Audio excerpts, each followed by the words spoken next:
Awesome.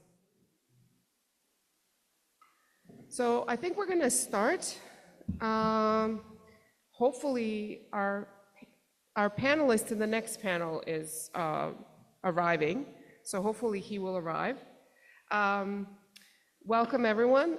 There are about 14 or 15 people online, so I'm trying to manage the online and offline audiences, so you'll have to excuse me if I'm a little bit distracted. I think we're going to start.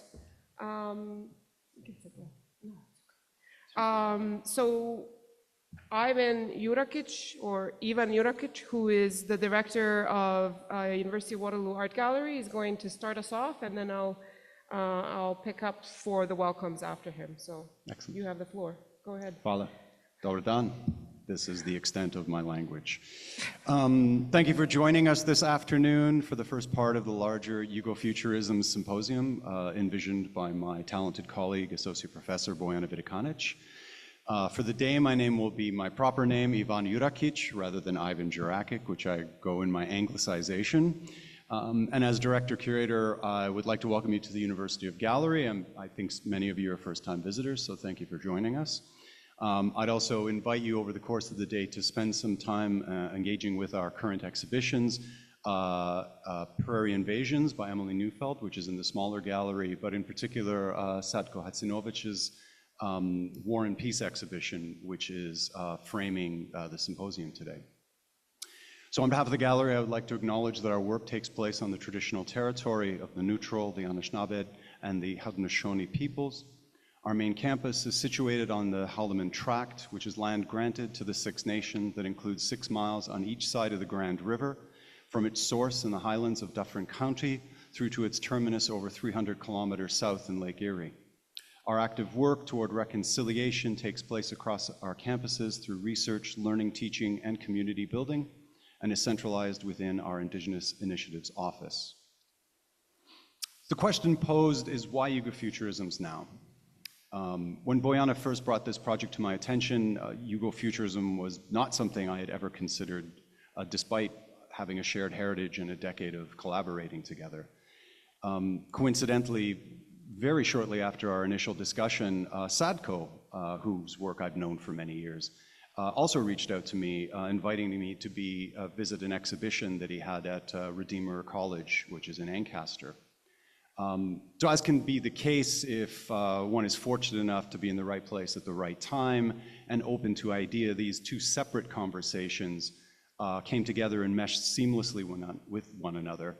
And in short order, the notion of using Zdenko's artworks as a frame, for lack of a better word, for at least part of the Yugofuturisms project sort of cemented in my mind.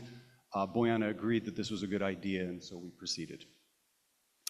So Zdenko's exhibition, War and Peace, please note that peace is purposefully misspelled as peace in terms of the American slang for a gun or a pistol. Zdenko has a funny story, in fact, that in fact he simply misspelled it and didn't realize the difference until it was pointed out to him by his artist colleague Will Gorlitz. But then everyone agreed that the spelling P-I-E-C-E versus P-E-A-C-E, which is the spelling of Leo Tolstoy's original novel, actually made more sense in terms of the work. And so Zdenko, what started off as perhaps a linguistic error, actually became to kind of define the project and the show. So War and Peace reflects upon the post-war context of Bosnia and Herzegovina, the artist's country of origin. And if extended, the themes also include Serbia, where he did his studies and also married his wife, as well as Croatia and Slovenia, which are the core regions that added up to what was once the sovereign state of Yugoslavia, which was conceived in 1918 after the end of World War I and existed until the collapse in 1992. Through the representation of common people, soldiers, bathers, adults, and children, both with and without guns, Zdenko's work uses his own experience to underscore tensions and extremes found in the former Yugoslavia. His works operate on multiple levels, as observation, memory, remembrance, critique, allegory, and as I said in my statement, which Zdenko really liked, was as a kind of a love letter. And I'll kind of flip that a little bit as well, that if it's a love letter, it might also perhaps more pointedly be a letter to a former lover. So why Yugoslavia now? I don't have an answer to this question, clearly.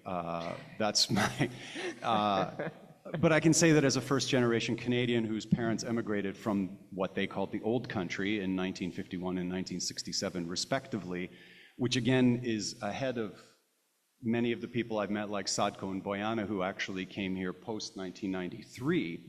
I'm instinctively, and I suspect perhaps even genetically predisposed to some idea along these lines. But also as someone who has both lost his language and familial connections, in some case by circumstance, in other case by choice, the question resonates with me on an instinctual level, I think, more than expected.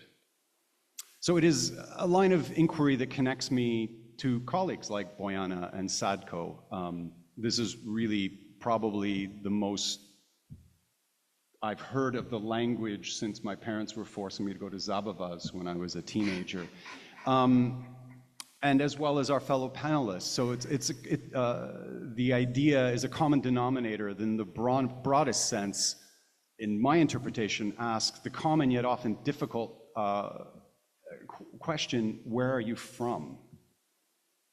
This is something that my dad, I would notice, would ask of people when he met them, where are you from? It is both on one hand a kind of an equalization question, but there's also wariness in the question. And I think that tension kind of for me is where I fall on these things. So much like any country, republic, or federation, Yugoslavia was an idea, a series of imperfect lines drawn upon a map. Borders that over time shifted, changed, and were redrawn based on time and circumstance and political will. So when we discuss the place, we inevitably, I think, also have to discuss the idea of the place. And ideas can be powerful. Ideas can bring people together. Ideas can also tear people apart. So we should never forget that ideas invite us to take a leap of faith, but this leap of faith rarely happens without some kind of risk. So on that note, let me introduce the instigator of this symposium, my dear friend and colleague, Bojana Videkanić. Thank you. Thank you, Ivan.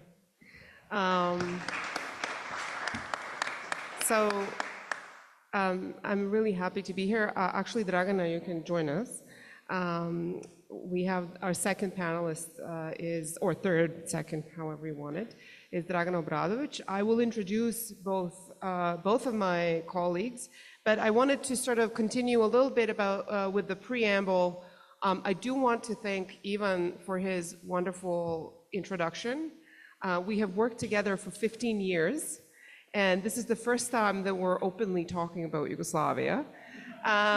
I do have a little anecdote, if you permit me. We're taking a little bit more time, but when I was first hired in this department, we were starting together actually in the same summer of 2010, and I walked in and I realized that he was hired, and of course, being good Yugoslav, I knew exactly what his background was because I recognized the name.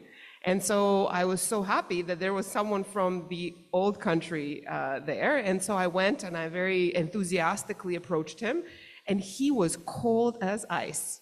Like, this man did not want to give me a time of day. So I was very surprised by that. So I said, fine. And so slowly over these 15 years, we have collaborated on many projects, in fact. And I have sort of introduced him to what I call Balkan Mafia or Yugo Mafia, and he has become an honorary member of this society, an adjunct member of this. So thank you, Ivana. Okay, so Yugofuturisms was organized or is organized as part of an ongoing growth of interest in Yugoslavia. We here sitting are actually members of the New Yugoslav Studies Association, which was established unofficially 3 years ago and now officially last year. Several chapters of this association already exist and have been very busy organizing various events. On the heels of some of that work, my colleague Dragana Obradović and Zdenko Mandušić and myself have started to organize activities in the Greater Toronto area, and we hope that this series will help us continue to work in our region. The first event started in September of this year with the opening of Sadko's exhibition, which we're currently sitting in, or our online friends can glimpse from Zoom. The second event is today, which is our two panel. And the next event and the final event will take place in April of 2025 with a 4-day conference here at the University of Waterloo in this building with a number of artists, academics, community members, cultural workers, and others participating from North America, Greater Toronto area, and internationally. We hope that both you and our friends on Zoom will join us for this. I would like to say a few thanks. We're very thankful to the Department of Fine Arts at U Waterloo because this is the building of the department where we're in. The Department of Germanic and Slavic Studies, and the chair of that department is sitting here with us, who has graciously contributed part of the monies for this conference. Faculty of Arts, and very importantly, our UWA Gallery, and Ivan has already introduced himself, and Social Sciences and Humanities Research Council for their support, without whom we would never be able to organize this. I'm mentioning Social Sciences and Humanities Research Council, but I'm not officially allowed to, but I have to. So anyways, it's a tension. So why Yugoslavia, as Ivan has asked, and what Yugoslavia? Why now? What critical insight can one gain by turning to a state, time, and culture that seem to have long disappeared? How can study of the Yugoslav experience be relevant today to those interested in other regional, sorry, I'm just allowing people to get in, to other regional and historical phenomena?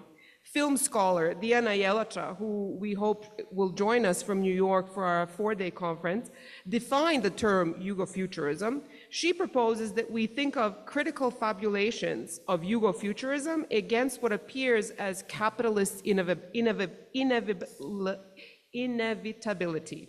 Thank you, sorry. Critical fabulations, critical fabulations, a term which was coined by Black scholar Saida Hartman, is, as Jelača explains, a strategy and writing methodology that uses historical sources, archival material, critical theory, and fiction in order to challenge and recalibrate normative histories, and I would say the imposed histories since 1992. Critical fabulation is a productive analytic to utilize and, where needed, partially invent histories from below, but also to speculate about possible thriving futures, end quote. Of course, our theme of Yugofuturism is not the first iteration of this topic. Our colleagues from Ljubljana, from Journal Maska, have organized 2 earlier conferences with this theme in mind and published a collection of texts under the title of Yugofuturisms. In that publication, Bosnian writer and poet Asja Bakić writes, quote, "From today's perspective, the Yugoslavia may not seem so radical, but at the moment of its creation, it was the most radical thing to have happened in the whole of Europe, particularly for us who, before the fall of fascism, were what we are today, rattled livestock, cannon fodder, and a desert armory of the periphery of the civilized world," end quote. And she continues, the Communist Party challenged this not only with its political affirmation of Marxist ideas about labor, but also with the question of cognitive capitalism, a problem from the future which at the time was not articulated, not even in theory. And she ends with that.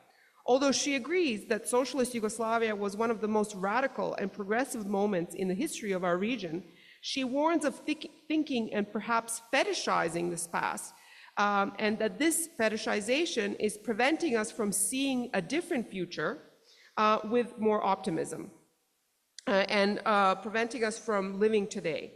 She says, "When I say Yugofuturism is a trap, I mean mainly that it is like a stuck revolving door, refusing to let today's leftists step into the future with optimism. Obsessing over Yugoslavia, over what it could have been, is blocking a communist fiction that would finally have nothing to do with Yugoslavia. A futurism that forces us to think only about the past, to constantly question it, moves us closer to conservative values. Furthermore, Yugofuturism is a perfidious trap because it convincingly divides Yugoslav history into a period when the future was still possible and a period dedicated to the glorification of the past that led to the disintegration of Yugoslavia. It is a double-edged sword, as she says, and it warns us about the importance to think about this topic that we're opening up today in that way. Let me come back a little bit. Yesterday, we celebrated 81st anniversary since the founding of Socialist Yugoslavia during AVNOJ, Antifašističko vijeće narodnog oslobođenja Jugoslavije, which created the foundations of the state itself on November 29, 1943. That process of socialist state building continued until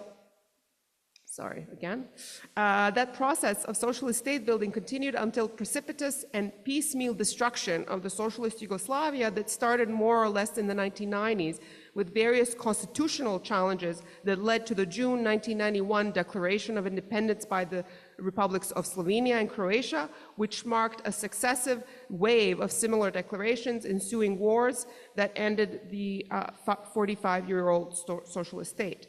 At the time, the wars were analyzed by numerous domestic and international academics, experts, journalists, and analysts who deemed the country's demise as either a product of ancient hatreds written into Balkan biology and socialist governance in general, which was unable to maintain a democratic multi-ethnic state. What these popular and long-standing discourses obfuscated was another, less visible yet equally destructive process that started around the same time and it's still ongoing. The process of transition, the so-called transition from socialism to capitalism. Along with transition came the total rejection of socialist political, social, and cultural legacies. Despite these processes, there has been a concerted effort in the last 30 years, and especially in the last decade or so, to revisit, reimagine, and reinvigorate the question of the socialist Yugoslavia. A younger generation of scholars, many of whom were children and teens during Yugoslavia's demise or were born after, are now living in diaspora or in the region and are thinking about the past not as a done and dusted history, but as an important historical precedent, a guide, if you will, for future emancipation of the region. They see the creation of various mini ethno-statelets in direct opposition to Yugoslavia's multi-ethnic and internationalist outlook, which sought to create an anti-nationalist society. The creation of the new Yugoslav Studies Association in November 2023 is a sign of this new engagement, signaling a resurgence of new vitalism and interest in Yugoslavia. Across artistic and architectural history, film studies, sociology, political studies, economy, philosophy, scholars have focused their inquiries on distinctly Yugoslav phenomena, opting for a broader, comparative perspective and publishing their work in academic and other journals. Moreover, and for a variety of historical, political, and disciplinary reasons, a large number of scholars, artists, and community members from the region and diaspora could never fully transition to the ethno-national organizations, communities, and narratives that came to dominate our terrain. Intellectual and other fields after Yugoslav wars of secession. In particular, many of us came of age in academia, in art, and in society, knowing that no structure existed to advance the work and ideas of those who cross ethnic, linguistic, religious, cultural, and other lines of demarcation. For that reason, the project that emphasizes Yugoslav as a multi-ethnic, multilingual, multicultural, multi-religious, and transnational or international phenomenon, rather than an ethnic or nation-based one that has come to dominate academic production and other productions of the past, is important. Again, however, we should proceed by understanding the implications of asking why Yugoslavia and why now. In his last year's text on the 80th anniversary of Yugoslavia's foundation, Dr. Darko Suvin wrote a text critically examining the legacy of Yugoslavia. He writes, "What kind of state, then, was the Socialist Federal Republic of Yugoslavia? This is still worth discussing. Marx argued that in socialism, as the first phase of revolutionary change, the narrow bourgeois horizon of rights, namely bourgeois legislation and the distribution of goods, has not yet been overcome. Lenin commented on this approvingly. Therefore, at best, I would call Yugoslavia a semi-socialist state, a compromise that enjoyed some 20 years of mostly happy, some 20 mostly happy, even glorious years. Yet even such progress with anti-fascism, self-management, the creation of the large working class and intelligentsia, comprehensive education and healthcare, and at least the horizon and partly the practice of liberation and equality, was all of which was crucially initiated, was unprecedented for the Balkans. It remains an inspiration for us present in its absence." So, what then we do with this? And this is the first question that I would like to open with. I have prepared some questions that I shared with my panelists, but let me just very briefly introduce them. Dragana Obradović is an associate professor of Slavic languages and literatures at the University of Toronto. She's the author of Writing the Yugoslav Wars, Literature, Postmodern, and the Ethics of Representation. She has public articles on graphic novels and post-socialist feminist cinema. Her academic interests include the rural-urban divide in Yugoslavia, the depiction of labor in literature and cinema, and the cultural legacy of socialism in Eastern Europe. She has recently published an article in Slavic Review titled "An Artistic Challenge to the Culture of Forgetting in Serbia, Audiovisual Discontinuity in Ognjen Glavanić's Depth 2." Zdenko Mandušić is an assistant professor in the Department of Slavic Languages and Literatures at U of T. Mandušić's research and teaching interests include Russian and South Slavic cinemas, film theory, and East European art and culture after communism, and the articulation of nationalism in literature and films. In particular, his work focuses on issues of cinematic authenticity, reality effects, the imaginary conceptualization of technology, and the influence of discourse on the production and reception of art. His book will examine the representation of history in contemporary Russian and post-Yugoslav cinema and literature, addressing the function of novels and films as the de facto sites of historical re-narrativization. So I'm very thankful for them to be here. So I'm going to ask this question so that our audiences might know what we're discussing. How should we approach the idea of Yugoslavia in relation to its past? Should Yugoslavia be viewed solely as a relic of that past?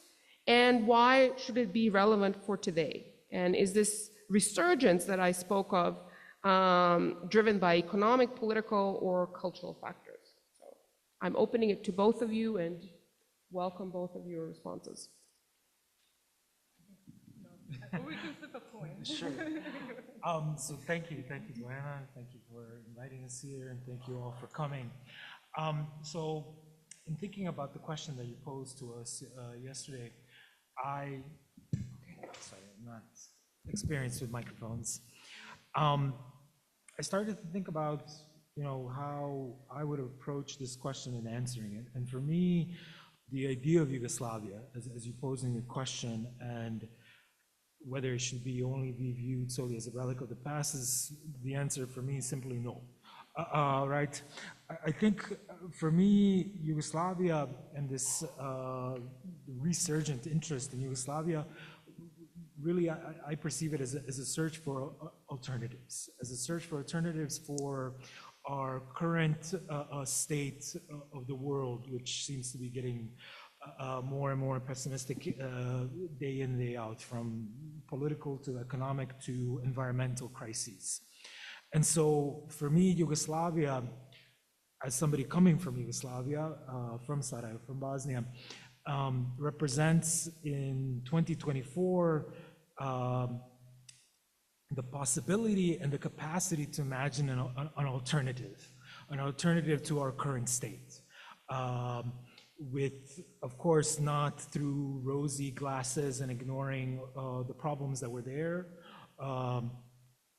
but choosing to also believe in those 20 years that Suvin described were not only that it was not only possible to achieve that suživot, the life together for only those 20 years, that it's something that could be replicatable and something that can continue into the future. Thank you. Again, thank you, Bojana. You did such a nice introduction for us. It's also really great to be on a panel with you, finally. Can you hear me okay? I don't know, closer, further? So I was really daunted by your questions. These are really big questions, and I think as a literary scholar, I was also daunted by the fact that I was scurrying to answer them politically, which is okay. But one of the things that I want to maybe latch on to what Zdenko was saying about this possibilities or the alternatives. One of the things that when I started my career in 2009, it was in a climate where in Slavic studies, communism or anything to do with socialist history was met with knee-jerk anti-socialism or anti-communism. It was a really inhibitive environment, quite censorious, especially in Slavic studies, which is, I think, in the context of national literary history, is already quite conservative. I know, Bojana, you and Rade and a couple of others in this room had a very different trajectory to coming to Yugo studies through theoretical programs that were more sophisticated than I think some of the ones in Slavic studies. But when I started looking at just the environment that I was in, and there being a lot of this kind of anti-communist or anti-socialist perspectives, I used to balk at the fact that one of the things I kept hearing is that the history of state socialism is simply the history of something that is a failure and something that is defeated, and because it's defeated, it belongs in the dustbin of history, which I think was Trotsky's line, the dustbin of history. And one of the things, so for many, many years, I was trying to renegotiate this narrative. Like, no, it's not a history of failures. But I think that there is something actually, I think there's another way to look at it. We can say, yeah, the state failed, the state doesn't exist anymore. But nonetheless, I do think that if we have a history of failures, this is simultaneously a history of possibilities. That we can actually pay attention to the past and we can identify alternatives that could have been and could still be. And I think something that when we talk about it connecting to the present or to the future, I started a project that is a bit on ice at the moment, but it's to look at the class transformation in Yugoslavia after World War II. And one of the things I was really curious about, and Bojana, I think you alluded to this, in the past 10 years, a number of scholars have started to approach the history of the socialist period with a pronounced interest in the political emancipatory possibilities of socialism. As crucial and as timely as these works are, one of the things I realized is that they are focused exclusively on a vision of socialist modernity that manifests in an industrial rationality and urbanization. And I have sort of perceived a palpable neglect in the rural in Yugoslavia. And there is a sort of this kind of idea that nobody's interested in the rural when it comes to Yugoslav studies, despite the fact that after World War II, Yugoslavia was predominantly a country of peasants, essentially. And one of the things that is kind of interesting too is obviously the peasantry contributed greatly to the partisan efforts, and of course there's been a lot more written about that, but in the context of what can we learn if we look at the rural in Yugoslavia and to look at it into the present and the future, a lot of these rural areas are on the brink of economic and environmental collapse as a result of complex developments of socialist and post-socialist periods. And typically the rural today is actually a non-urban hinterland. And I think one of the things that is really interesting to me, the project that I want to work on is in Western Serbia, where there is a lot of efforts of the state, the Serbian state, to give that land to Rio Tinto, a large mining conglomerate. And there is a sense for me that it's somehow these things that are happening with the rural, that they can inform, and when we look at peasant resistance and the transformation in the peasantry, it can really inform some of the social dynamics around these questions of environmental collapse and the environment and relationships to the global, yeah. And this was really interesting because in a way, and my colleague and friend Rade Zinajić is sitting here, and we've gone through grad school together, basically, where we were the lonely Yugos in the program, and we're always commiserating about the lack of representation of any kind of Yugoslav topics, or lack of people who could support our work. The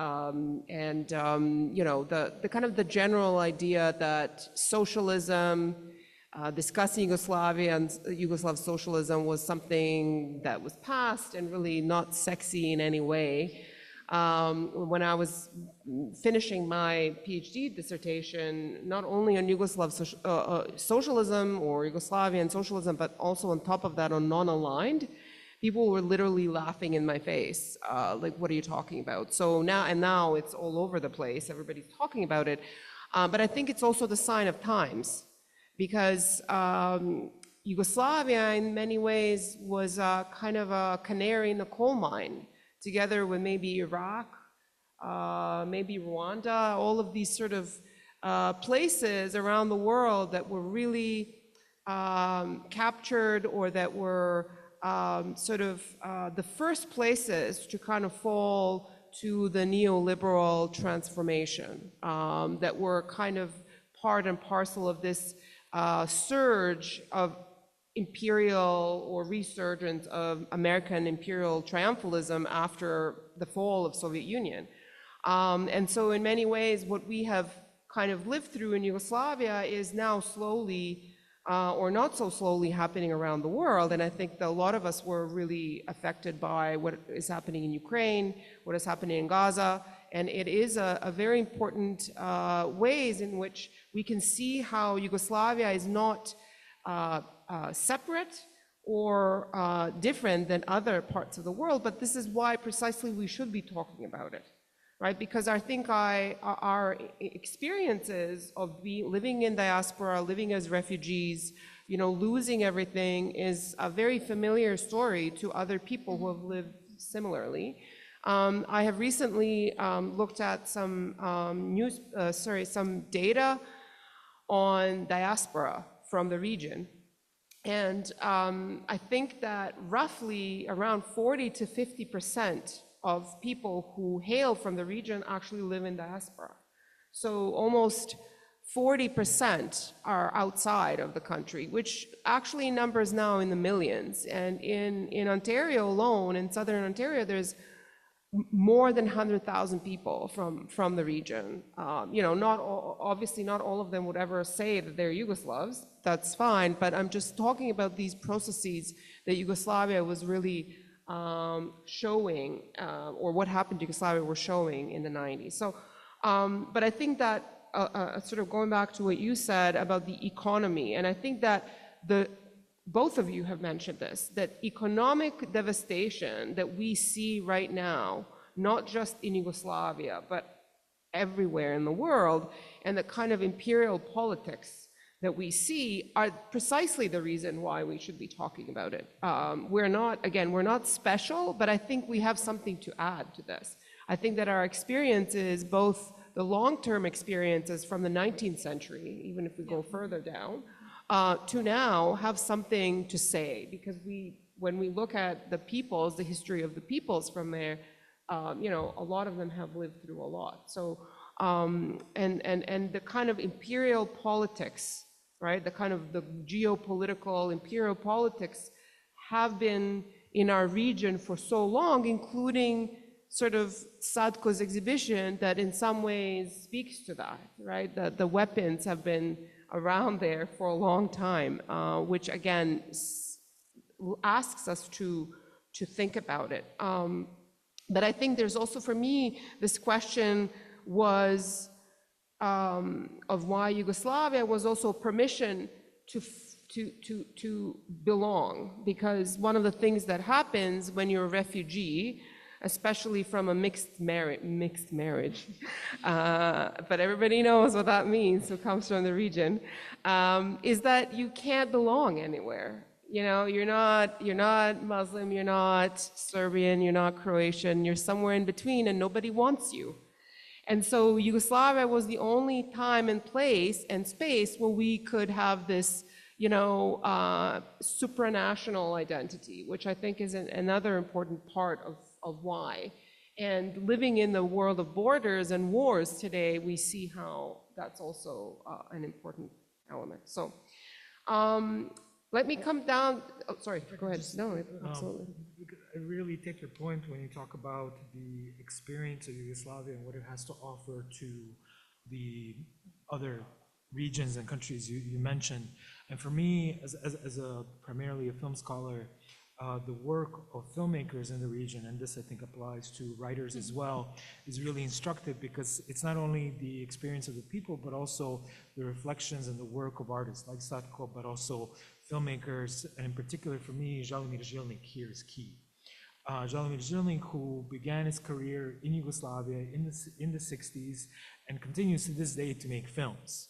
Right, so you have this long oeuvre of films which really reflect upon the social problems within Yugoslavia, on the problem of the diaspora, on migration, because he himself was a migrant.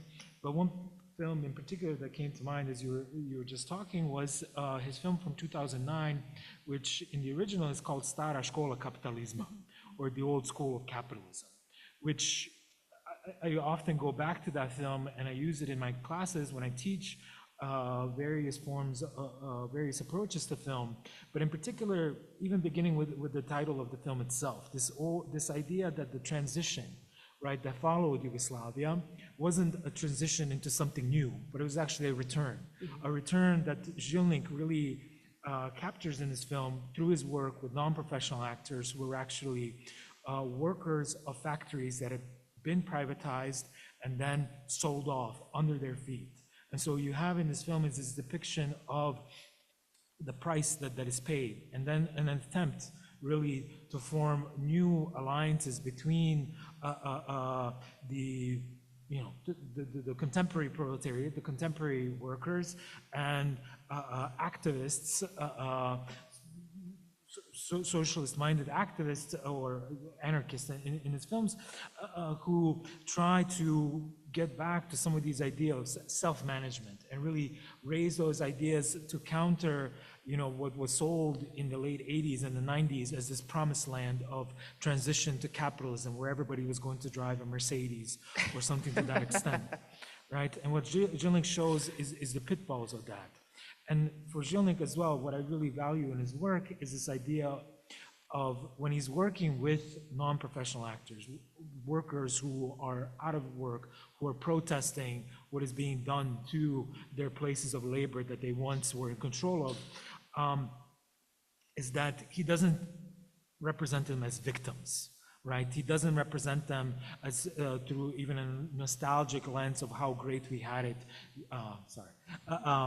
But he really works with his actors, allows us to perform a version of themselves, but also a version that ascribes to them a sense of dignity, right? And I think along with your idea of this of belonging, right? I think a sense of dignity is, for me, crucial there, because you know, to break out of some of these boxes that people from Yugoslavia were placed in during the 90s, of either being victims or perpetrators of kind of, or children of transition that knew nothing beyond what, you know, ideologues from the West wanted to teach us about the bright future of capitalism, right? So I think, in addition to our own lives' experience, is the reflection of filmmakers and authors and artists that really have a lot to contribute to this notion of why Yugoslavia now. Yeah, and that leads us to the question of, or point that I wanted to make, is that Yugoslavia never ended, actually. And I think it continued in many ways through culture. Right? It continued through culture, it continued through art, it continued through music. And here in our audience, not our Zoom audience, but in our physical audience, there are people who are still playing concerts, you know, who are releasing records that are about Yugoslavia and continuing to do that. So this is a very live both in the region and in diaspora, a very live culture. And it's actually through culture and language and this kind of mixing and grassroots in a way, hidden away from like the political machinations that exist, that are always striving to divide people, to use the divisions national in order to extract money, resources, factories. This is a tool. Nationalism is a tool for keeping people at bay. But despite that, there's a whole sort of long and big cultural, subcultural, alternative, and grassroots production that is invisible, perhaps. Sometimes it kind of comes to the surface, that has indeed kept Yugoslavia alive, which is why we can talk about it. And that allows us to continue, because this production has been going on. It's not new. And I think that's also important. And goes back to, Yugoslavia's early existence, which was also in the underground, through the workers, through peasants who were self-organizing in the beginning of the 20th century. Yes, our country was 85% illiterate in 1945. But even those people who were illiterate, who were from the peasantry and workers, were still producing culture that was relevant and that was used later on through music, through visual means, and through literature. So I think that's very important as well. So the second question is, can Yugoslavia be a methodology? Is that possible? And if it is, how does it become a tool or methodology for something else? So I struggle with this You a have to lot. come closer. They can't hear Sorry. on the. So it's interesting that you were just talking about culture, and now we're on to a question around methodology, because one of the things that I struggled with, and I agree with you, Yugoslavia has existed in arts and culture even after the state officially dissipated. Academic institutions are by nature gatekeepers. Yeah. And one of the things that we see, at least in the North American context, and this is, I'm sure, different in Slovenia and Croatia and Serbia and so forth, in the North American context, area studies tend to be very small, very vulnerable, and as I was talking to Rade earlier, we are vulnerable to donors. We're vulnerable to contributions from outside the university, because our own universities are so underfunded, and it's hard for me to exist outside the Slavic studies silo. And I am, by nature of this organization, discouraged from comparative work and interdisciplinary work too, which I think future Yugoslav studies must be interdisciplinary. And I think we produce that on our own. I think we produce that as scholars in individual pieces, but I think this is the sort of first collaboration that I've been a part of that goes beyond my little bubble, very humble former zoology lab, a building where we are housed. So I think and I'm wondering how maybe to open. I'm not trying to avoid answering the question, but Bojana, I'm wondering whether this question of methodology can be reconfigured or rephrased to sort of include the stuff that's happening in the communities, and stuff that is happening beyond what we formally acknowledge as knowledge production. Because I think this is also a big part of it. Scholars are continuously discouraged from doing things like translations. There's no money. No one is going to cover the cost of that. We're discouraged from doing things in the community.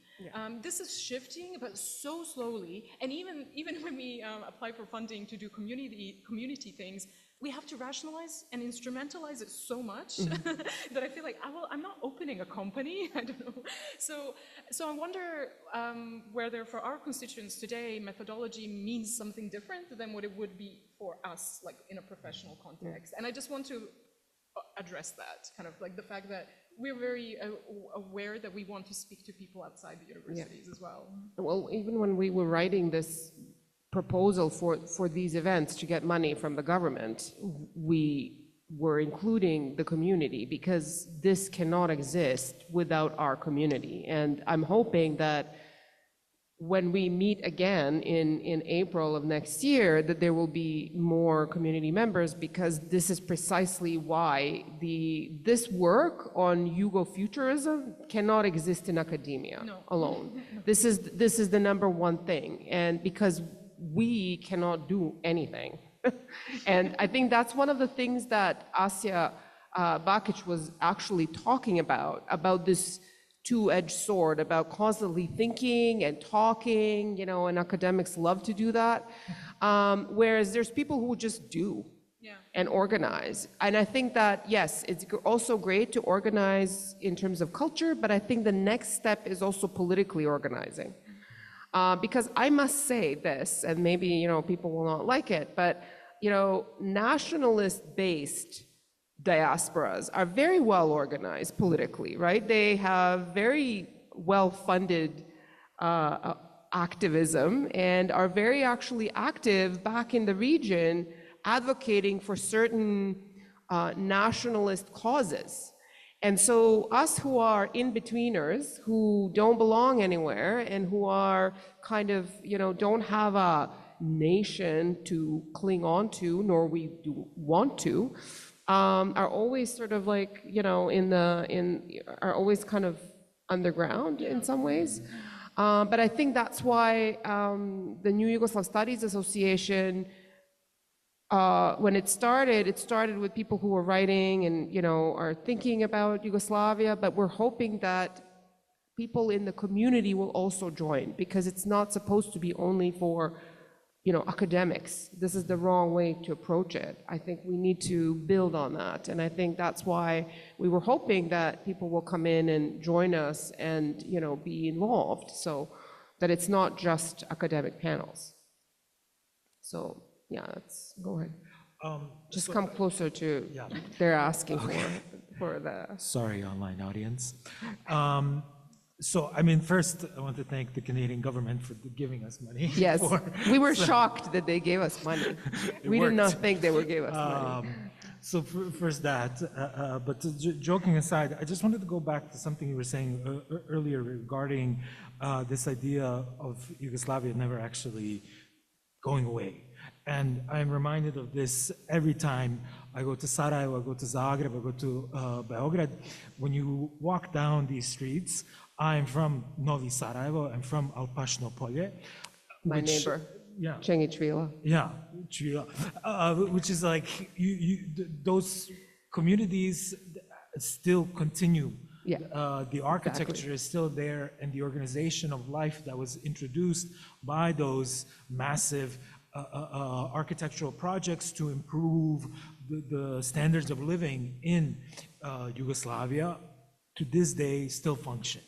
And so that's where I also look for this idea of Yugoslavia continuing, because as long as those buildings stand, you cannot. And I think thinking about what's going on in Ukraine, I think this is purposely why some of those high-rise buildings are purposely targeted. In terms of this idea, your question about methodology, so I understood it slightly differently. And as somebody who, like Dragana, also splits time between teaching quote-unquote culture courses, but also language courses, this question of methodology really spoke to me in terms of language pedagogy, or how do we teach the language we speak. And the language... BSc, right, BHS, or what we and many of those from the region would prefer to say naš jezik, right? to really avoid the erection of any boundaries, right? To the quote-unquote outsiders will say, oh, I speak Serbian, I speak Bosnian, I speak Croatian. That's because it's easier to say, I'm from Bosnia, I speak Bosnian, and people kind of move on. But then between ourselves, we say naš jezik purposely to avoid those ideas. And I kept thinking about this and to the idea of coming from the 19th century, right? From German romantic thinkers like Herder, who connected that idea of language to the concept of nation, right? And for me, you know, I don't know if this is subversive or not, but when I teach naš jezik, or what at the University of Toronto it's called Bosnian, Serbian, and Croatian, or Bosanski, Hrvatski, and Srpski, I really insist upon, I leave it up to the students. If you would like to focus on the way that this language is spoken in Croatia, I will support you, no problem. But the way I teach it will be to embrace the richness of that language, to embrace the different grammatical constructions between Croatia, Bosnia, and Serbia, to embrace, and I'm sorry, I don't mean to leave out Slovenian or Macedonian, right? But I'm solely focusing on the languages, on the language I teach. And so I really tried, this idea of methodology is to embrace the richness of our language, to call it both a kolodvor, stajalište, stanca, to embrace that lexicographical, grammatical richness of the language itself, because for me, that is the methodology of Yugoslavia applied as methodology, to not to just focus on our little narrow bubbles, you know, coming from Sarajevo. I would never want to just teach how we speak in Sarajevo, because we swallow our vowels and people sometimes have trouble understanding us. But to really embrace the richness of the language, and that to me is one way to understand Yugoslavia's methodology. So basically what you're saying, you're hustling. Yes. You're right. Always. I think we're always hustling. Always hustling. And I think that there's richness to it. And I'm taking this question of hustling as you know, like hustling was like getting this money from Shark. Because you have to inevitably, what happens being in a majority, you know, English-speaking country in a completely different context than socialist Yugoslavia or Yugoslavia region, you know, speaking to people who maybe never have seen or heard what the hell it is, you need to translate it somehow. You need to translate what it is that we're doing. And, you know, it's hard sometimes, but I think it takes hustling to do that. You know, when Ivan and I have done many a hustle, you know, bringing artists in, right? And I think that this is the way to do it. Like the whole idea of New Yugoslav Association is in a way hustle, because we sold ourselves to this ACES big, you know, kind of very conservative, very traditional East European, you know, conglomerate association. And we're now existing because of that. So, and we do our own thing. We do our own thing. We organize our own panels. We do our own thing. So I think that there's a lot of that. Maybe people will not like it, but I think that in many ways, this is how we can kind of use it as a methodology. Can I just respond to what Zdenko said? Yeah. I mean, Yeah. and to you too. So absolutely, the language pedagogy, I think, is where it's the most palpable as Yeah. well. This idea of inclusiveness. And I know when we first shifted to BCS, after a decade plus of just Croatian, just Serbian, there was resistance. Everyone in the community was saying, we do not want to go back into the Yugoslav envelope. Yeah. And one of the problems was that there was lots of problems with just Serbian, just Croatian. Not to mention, students were cheating by enrolling in both courses, doing like 2 years of Serbian and then doing 2 years of Croatian, getting A+ all around. So they were hustling. They were hustling. Yeah, they're hustling. Yeah, but suddenly your GPA at University of Toronto is 4.0 Wow. out of 4.0. So, but that is a minor administrative issue. But it was clear to me when I started the job, the fragmentation of all of the, you know, the Serbs do this, the Croats do this, the Bosniaks do this. The fragmentation is what kills us. The fragmentation makes us invisible in this landscape. Yeah. And we fragment, by fragmenting everything, we lose what it is that we have. And so I think this is really, really important. And you forgot to mention, Zdenko, that everyone learns Cyrillic. Yeah. And this is something, and it's not always popular. Students say, I don't want to learn Cyrillic. But it's also because they don't have the historical and geographic knowledge that Cyrillic is not just for Serbs. I mean, this is kind of, so these are the sort of things that I think the classroom is a great place where this idea of Yugofuturism really sort of manifests itself. And I think something that is also true, and I remember when we had the first language discussions with community members at University of Toronto, and they were resistant to BCS. A colleague of mine, a Macedonian specialist, Christina Kramer, she said to these members of the community, tough cookie. We were not going to separate students because they're going to be each other's colleagues when they graduate from University of Toronto. You don't go to a workplace and say, I don't want to work with Serbs, I don't want to work with Croats or whatever. And they're going to be doctors and patients. And you're going to be in a community where you have to learn how to be together, and that the classroom is the perfect place for that, and an intellectual place for that, yeah. So I just wanted to, you're doing a great job. Well, one of my students actually in one of my classes in my seminar, Tiana, is sitting there, and we were having this conversation in the second to last class, where I was talking about socialism, Yugoslavia. You know, I was like telling them about architecture in Yugoslavia and all this stuff, and she said to me, well, I've never heard anyone talk positively like this about Yugoslavia. Yugoslavia was the dark dungeon of communism that destroyed everybody. And well, I said, well, it's not. I'm here, and there's a lot of us who really enjoyed this dungeon and would like to go back into it. So I think that, yes, I agree. Teaching is one way. I think, you know, my friends who are sitting here who are organizing concerts, you know, who are organizing events that are borderless and are inclusive of everyone, including Canadians who are willing to come in and have a party. I think that speaks to the methodology. Yes. Apart from just hustling, which is, you know, a very important part of that. Okay, so maybe just to talk a little bit about the future, and maybe we can open up the conversation to both our audience in person and online. Yugofuturism, okay, so we know that Yugoslavia is over. We know that there's all of this hustling right now. We know that the world is in a terrible state.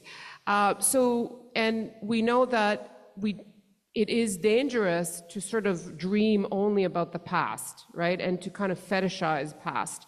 But how can we take all of all this knowledge and, you know, do something political? How can we, where are the possibilities for this Yugofuturism? Are there any? So, and you're stuck.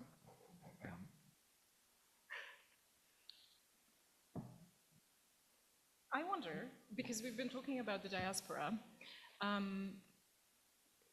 wonder whether maybe for us it looks slightly different to how it looks to people in the region. One of my, I don't know if articles have been published about this, but we're kind of leaving the academic apparatus aside, but in conversations with people in the region, I think even there is a lot of consensus around the fact that for my parents' generation, let's say, things were better, materially better, and there's a lot of respect for that. But there seems to also be deep ambivalence about having a kind of a framing, a national framing that incorporates anything that is transnational or supranational. And I don't know, and this is, I think, where our Yugofuturist project is interesting, because we're going to do things in North America and also to do things in Europe. I wonder whether that there's going to be different reactions to the word Yugo appearing, and what the connotations or the valences of that are. But I think it has a future, yeah. But I'm just wondering whether there's a different, that people look at things differently in the region, around the kind of like the political configuration. Yeah. And I think like 5-6 years ago, sorry, like if you said to young people about Yugoslavia, they would roll their eyes, but I think like things are changing slightly both in the region and here. Like it's not a dirty word anymore, where it was before, definitely. Yeah. There's a bit of a coolness factor that has developed. I don't know. But I'm thinking. Is that just the cultural cachet? I think so. Yeah. I think so. And to me, like Barry's gonna laugh at me now. My partner, who's sitting there, I'm obsessed with Balkan trap music, And to me, Balkan trap is the absolute epitome of the new cool and the way in which Yugoslavia lives without actually being Yugoslavia, called Yugoslavia. Because, you know, they're all people who were born after the 90s, some of them in 2000s, and they grew up on American rap and hip hop. This is what informed them. And somehow they discovered, oh, we don't have to actually act like the Americans.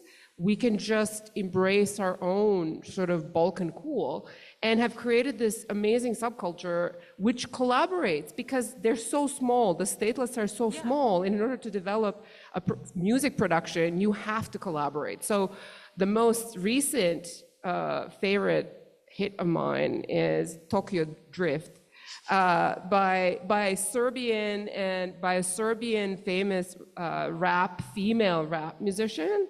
And a Croatian sort of Dalmatian rap guy. And it's an absolute hit. And they never say Yugoslavia, they never say anything, they just mention the cities. They kind of just make this connection cool without making it cool. So. Yeah, I mean, for my 2 cents, I think what I want to focus on the future because to avoid the reductionary trap of nostalgia. And here I just want to briefly lay out some petty grievances.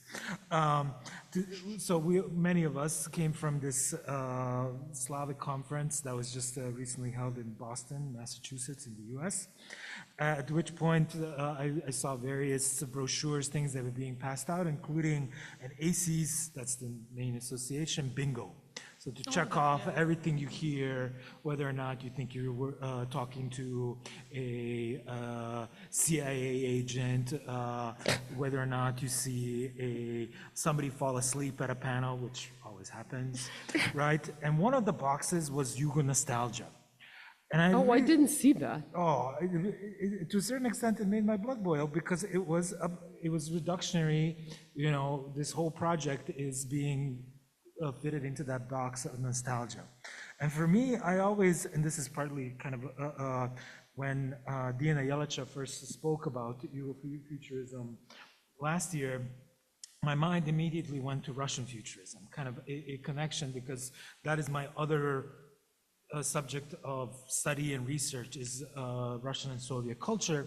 And Russian futurism, which dates from the late 19th, early 20th century, were these fascinating writers and thinkers, right, who developed utopian ideas about certain things like extending and reviving human life, terraforming and transforming the earth, right, space travel in the 1920s and things like that.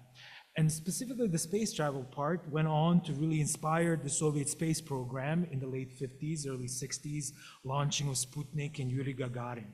And for me, that's a part of what I take out of Yugofuturism, is that these ideas, if we direct them into the future, as opposed to this trap of nostalgia, we don't know what they're going to produce. There's such potential for stimulating ideas that are going to motivate, influence people here in the present, November 30th, 2024, a year from now, 5 years from now. And that's where I see this potential of Yugoslavia as an alternative for thinking that what we are experiencing right now, whether financial, economic, social, or environmental problems, that it's not the only future imaginable. Other alternatives are possible. And that's what Yugoslavia means to me. Thank you. I'm just going to actually turn to one of our audience members on Zoom, Dr. Darko Suvin, who wanted to say a few words because he needs to leave,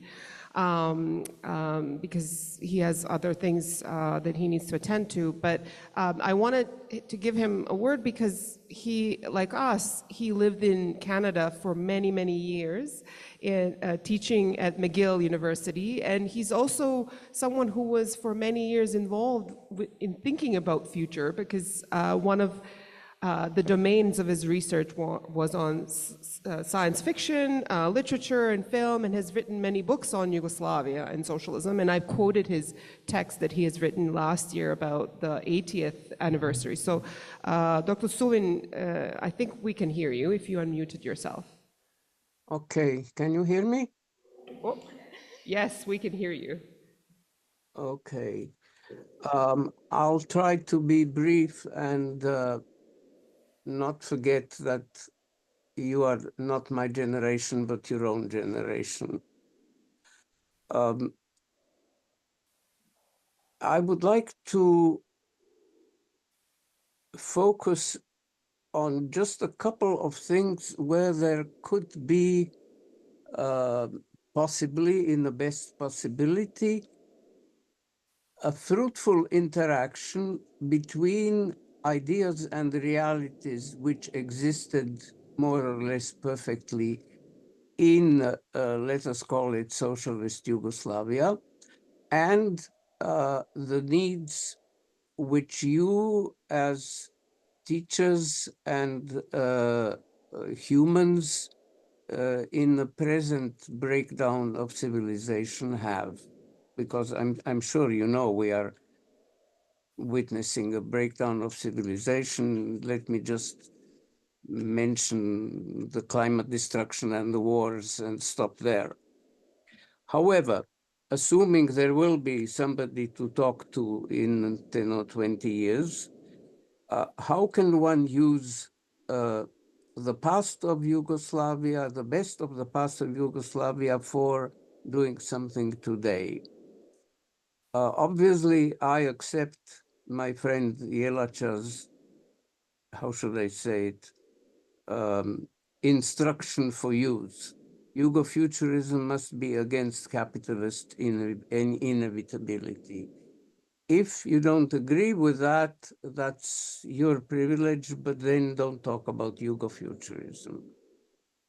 If we agree with that, however magniloquent this may sound, what can the few of us do against capitalist inevitability? Well, I would answer with Napoleon. He was asked, how do you win a battle? And he answered, on s'engage et puis on voit. You commit yourself and then you see. Okay. The two foci I want to talk about are both versions of self-management. I devoted half of my book to self-management because I thought this needed to be kept alive as an account and as a prospect. Self-management means that people are individually and collectively their own bosses. It's as simple as that. So it is mainly applied in the economical field, but there was also a very fruitful self-management. In fact, I think much more fruitful self-management in culture. I mean, at the University of Zagreb, in the Filozofski Fakultet, the outer community, the political community, decided how much money was given to Zagreb University. Besides this, they didn't decide much. Everything else was decided by the university itself. The Faculty of Medicine wanted this, the Faculty of Philosophy wanted that. Within the budget, that is your own business. You have your votes, you vote on it, and you do it. That, I think, could be fruitfully applied also to your dilemma about nationalism. I quite agree that nationalism has shown and is showing today its grisly, if you wish, its murderous sides. Let us talk only about Russia, Ukraine, and Israel, Palestine. But there are 15 other wars, I think, going on in Africa and so on.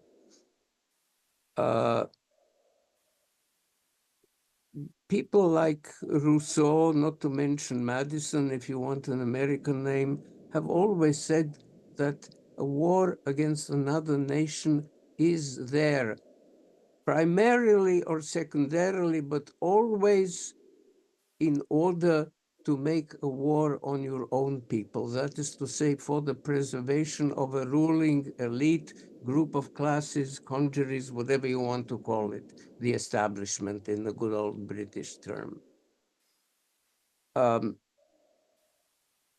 However, to be against what we can learn from Yugoslavia as political self-management of ethno-linguistic units, that is to say the federalism, which was very real, which was in fact so exaggerated that it formed its own little separatist ruling classes eventually, but which was basically, I think, a very good idea, which is if people with a Croatian language, history, and social history want to congregate in a delimited unit with loyalty to Yugoslavia as a whole, but with particularities of its own. And if the Macedonians or the Montenegrins or the Slovenians want to do the same, let them do it, number one. This is philosophical and, if you wish, ethically, a problem of self-management.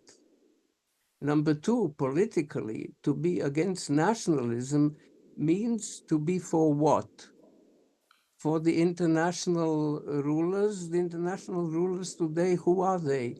The armies and the banks.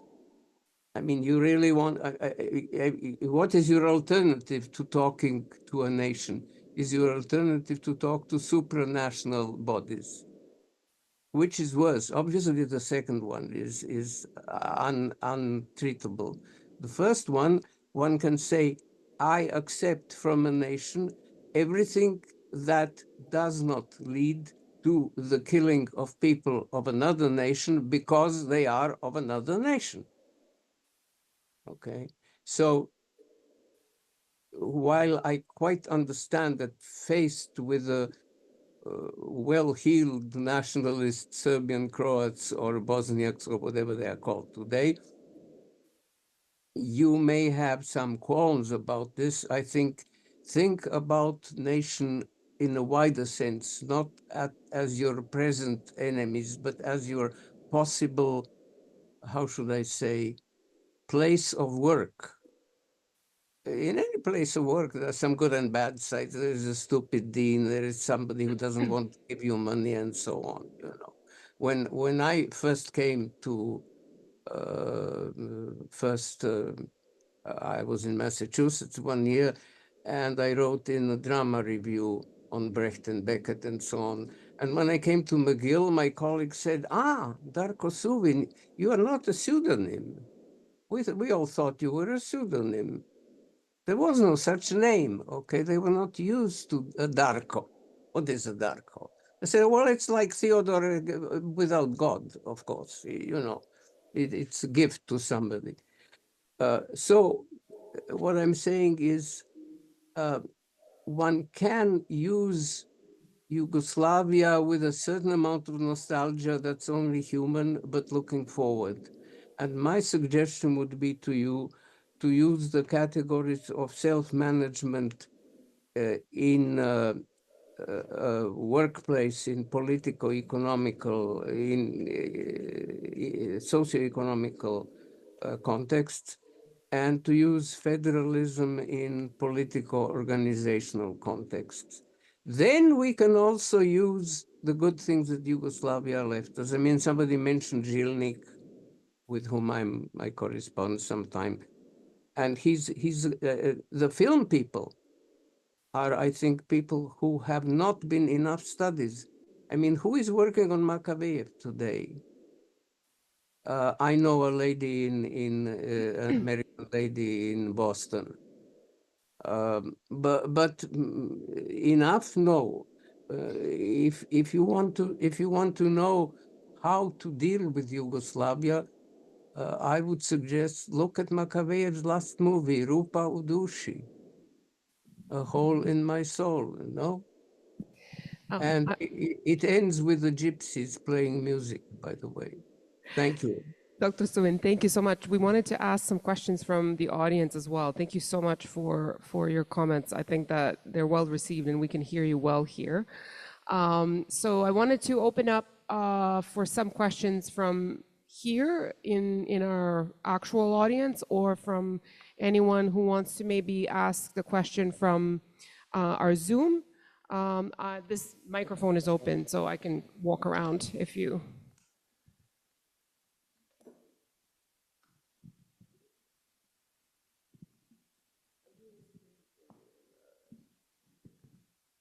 Thank you so much. I've been thirsting for this space for 3 decades. I created something called Our Future First out of something that was Naša Gora, to bring together the youth in the Balkans, using the environment as a common identity. And in traveling through the Balkans, one thing that I found is sometimes we don't know how to make sense of inconvenient realities. In Kosovo, the majority population is ethnically Albanian, speaks Albanian, and oftentimes when we talk about Yugoslavia, it's South Slavia.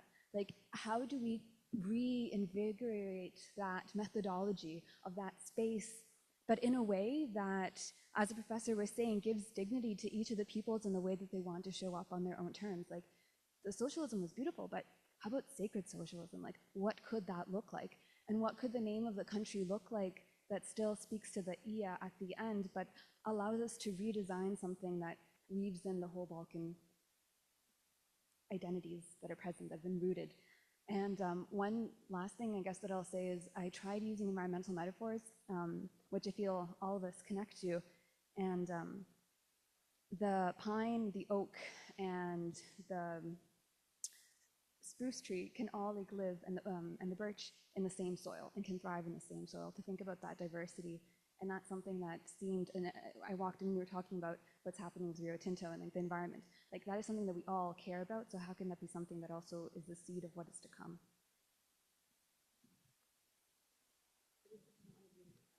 No, I think that's fine. I mean, we comments are good too. But I think that this is the question that we're all thinking about, because yes, Yugoslavia was a multi-ethnic, multi-religious, multi-linguistic, and this is another reason why I hate nationalism with passion, is because we are so ethnically mixed. From Ottoman Empire, right? From Asia, Africa, throughout the Balkans, and, you know, the Balkan region, going from Slovenia to all the way to Turkey, we are so ethnically mixed that who knows what we are. I mean, they did some genetic chart some time ago, and it actually shows that all of us from the Balkans have actually minority Slavic roots. But I think that it's the idea, to me, of Yugoslavia that is an interesting one, because it spans all these national borders rather than the name. So if name is different, who cares? But I think what I'm interested in is how we can live together in one soil, and in that way sort of transcend the kinds of petty ethnic and other sort of like muddied conversations. Yeah. Thank you for your question, and I think there's really been a concerted effort. I think I'm sorry, you moved. I was not looking at the right way, and I'm so sorry. As professors, I never use a microphone, so this is. Yeah, you gotta be close. It's because they can't on Zoom. They can't hear as well. Okay. So. It's really clear to me that in the last 10, 15 years, more people are working on Kosovo and really addressing the discrimination, the persecutions, everything that Kosovo Albanians underwent since the end of World War II, the forced migrations to Turkey. There are more scholars working on that. Just this past year, actually, Bojana and I were on a book prize for our field, and one of the entries was, I think, the first history of Ottoman Bosnia post-1878, and there was a really interesting chapter around what happened in the interwar period, and it addresses some of the things that I think are really important in the context of the southern part of Yugoslavia. Certainly, when I've started including what's translated of Kosovo Albanian literature. This is a little bit harder because just translated literature is such a small field. It's like 3% of anything that's published in North America or the Anglophone world. And one of the things that, to come back to Bojana's points about culture, one of the things, and I've not really said anything about literature on this panel, but it's also really interesting to me how literature can actually disturb the cultural alignment that's been the dominant alignment. So I'm thinking of, Zdenko and I both read it, Aleksandar Hemon's last novel, The World and All That It Holds, which is about a queer relationship between a Bosnian Muslim man in World War I and a Jewish Sephardic Jewish man from Sarajevo also. And it's a global cosmopolitan novel, but it's multilingual. And it's this sort of, it's not even kind of about inclusion, it's about sort of finessing and detailing the multilingual spaces, even before Yugoslavia that we speak of today predominantly. So I urge people to read that novel because it's a really strong statement around reconsidering some of those cultural imaginaries that are dominant, which is where Kosovo doesn't get a lot of attention. And it got a lot of bad attention during Yugoslavia in terms of the governance of the Albanian population. So thank you for this. And the environmental question, you know, thank you for this too. I'm thinking a lot about it, and I've been attending a lot of conferences amongst younger scholars who are dealing with the sort of environmental history of the Balkans. And it's really interesting to me how they speak a lot about plantation, sort of species, both flora and fauna, that were brought into the sort of the Balkan space that we sort of see as kind of indigenous. You know, we think of pine trees as indigenous to Dalmatia. They are not. And so there's kind of, I think there's some sort of, I don't want to use this word lightly, but like decolonizing even environmental history, I think is really, really important. But I do think there are metaphors that are very important in kind of gathering people from that environmental perspective. Thank you. Sorry to take so much time. That's great. Kind of my perspective on this goes back to the way I also teach film. And so one of the first things that we did, not the first thing, but after a couple of years of coming to University of Toronto, Dragana and I talked about a course that had been called Cinema of Yugoslavia. We retitled the course to be the Cinema of the Balkans, which was not a rejection of the name of Yugoslavia, but trying to put Yugoslavia in a wider context of the region, right? But also allowing for voices from within Yugoslavia to come into that, specifically, as you pointed out, because of that Slav in Yugoslavia, right?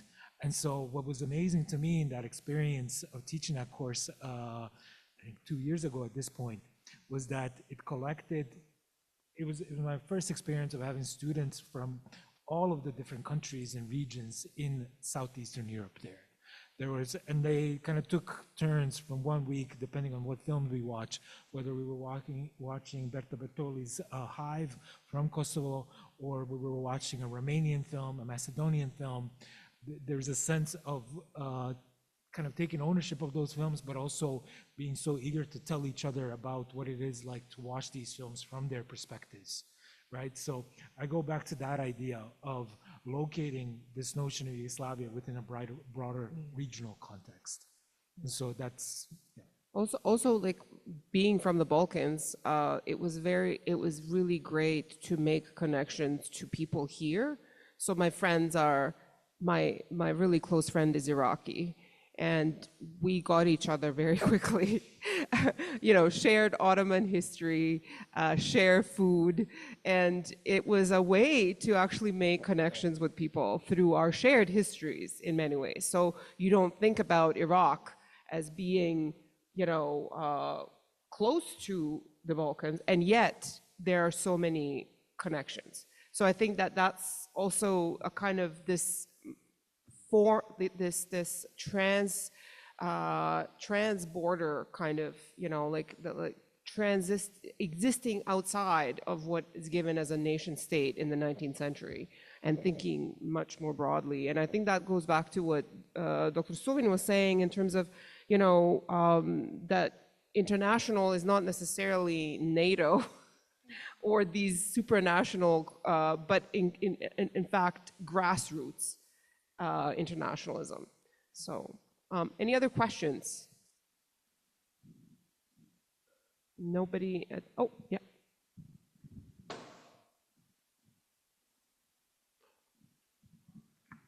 So, by the way, I'm originally born in Tuzla, Bosnia and Herzegovina. So you mentioned, we talk about the future, but there is a saying for those who understand the language, na mladima svijet ostaje. So there was, Bojana, you mentioned this phenomenon that appeared through music, and how there is a correlation, or the one who knows mics needs a hint how to use it. So so that was a great example, and that's what I was thinking before you mentioned it. I'm thinking future youth. How can we bring it up to the people who, like the newer generations, that haven't experienced Yugoslavia, they haven't lived there. So that's the music. Like, I'm glad about that. But do we have more examples of how can we bring it to the youth? How can they get engaged if they're interested? And I'm sure many of them are curious. How can we bring it to them? So that's my question. I think that's a great question. I think it's a question of organization. We need space. We need to fundraise. We need to organize for youth as well, and also bring them together. Like, we have youth here who have, who are amongst us, and I think that this is important to organize.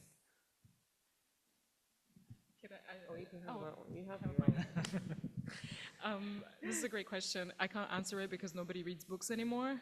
So, I'm sorry, meaning my students just can't keep up with what I would like them to read. But I think about regional literary competitions that are now pan-state, as it were. So there's a new one, which is also it's sort of an homage to Jurakić, who sadly died last year, 2023. It's called, the book prize is called Steftecvek. If any of you know her really, really amazing novel from the 1980s. And what's interesting about this particular book prize is not only our entrants from different countries in the Balkans, but it's not specifically a women's only prize. So any book by any author of any gender that tackles questions around gender and reflects on them is a sort of contender.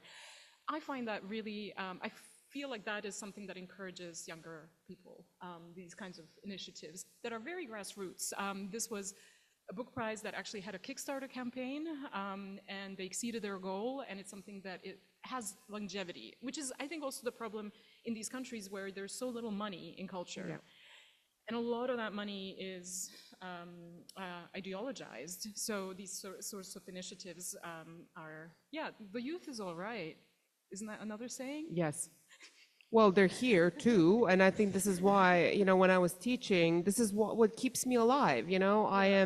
I am sort of teaching to very young generation of my own children, and when I see that they're interested in these questions, I get enthused by it, because if we can see past and beyond the differences, and against the current nihilistic politics that we live in, that is going to destroy this earth, and the kind of imperialism and capitalism. And if we offer, oh, well, look at this, like there's an alternative, I think this is to me, that's important. And I think to them, at least that's what I'm seeing, unless they're lying to me for grades, which is possible too. I mean, so they're hustling. So, you know, there's that too. There's another question, sorry. So the reason I started working with youth was because when I did my master's looking at the relationship between Bosnia and Herzegovina and Croatia regarding the Gornji Horizonti project, I was in Mostar, and Bosnia had made it in football, soccer, and I was talking to a young Croatian guy, and he was saying, I'm not going to cheer, I'm going to cheer for Croatia or Germany. And I was like, whoa, coming from Canada, I was thinking the youth are all right. I was thinking the youth are progressive. He's like, no, Serbs are going to cheer for Russia or something else. And I'm like, well, we're in Bosnia. Where's the national identity? And by the way, I'm a Bosnian Serb. I was born in Sarajevo. And so I thought, geez, this is an issue, because my parents' generation, they knew each other. They worked together. They studied together. There was that sense of me and naš and togetherness and bratstvo and jedinstvo, brotherhood and unity. And I'm like, okay, this is problematic. You can't bring them together to just talk about peace, because you're only going to get a self-selected group of people. Plus, it's going to be highly politicized. Everything over there still is. And I thought, okay, what about entrepreneurship? And that's where like Naša Gora came about. It was challenging. I was in my early 20s, couldn't really like push that through, but someone else created something called the Bosnian Futures Foundation.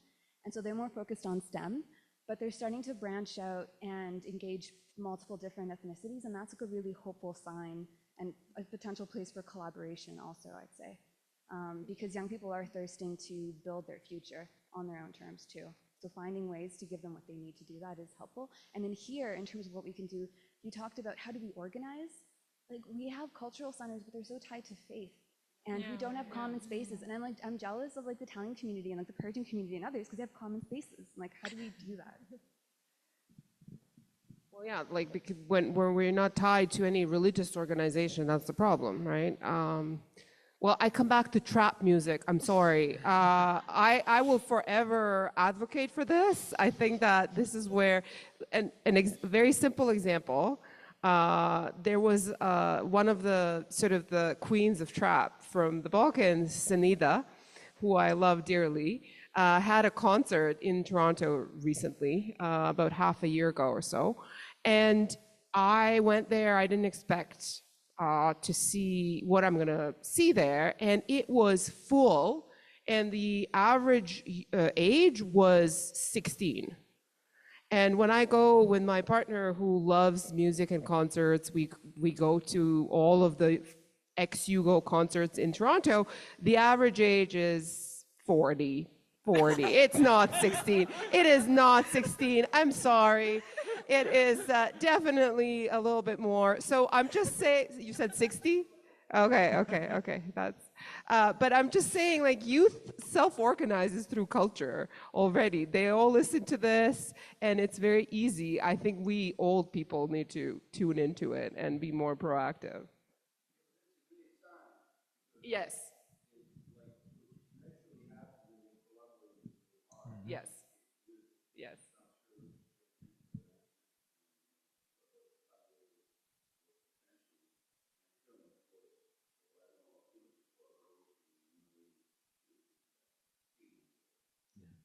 And hopefully that leads to political action, because yes, it's all great to be in the culture, but I think politics is also an important part, because that's how we change things, both in the region and here.